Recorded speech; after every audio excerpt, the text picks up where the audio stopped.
Selon vous, le processus de décision en Europe est-il trop opaque? Oui. Ceux qui sont pour le oui lèvent la main à l'instant, s'il vous plaît.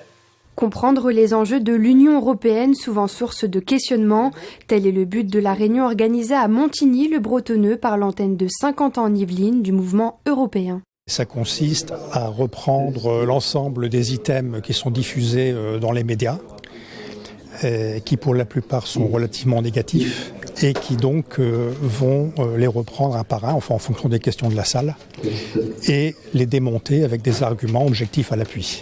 Parmi les sujets abordés, l'économie, l'agriculture ou encore l'immigration.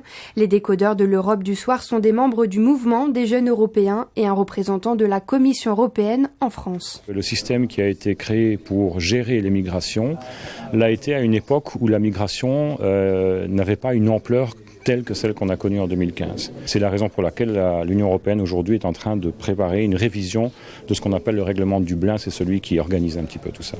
Une quarantaine de participants sont venus assister à cette réunion, la plupart des Européens convaincus. Professionnellement parlant, je voyage énormément, donc pour moi les frontières ouvertes ou des pays sans frontières, évidemment c'est extrêmement important. C'est juste naturel de s'engager pour l'Europe parce que pour moi l'Europe c'est une garantie de la paix. Armée européenne, harmonisation fiscale et sociale ou fonctionnement des institutions, plusieurs idées à éclaircir en vue des élections européennes du 26 mai 2019.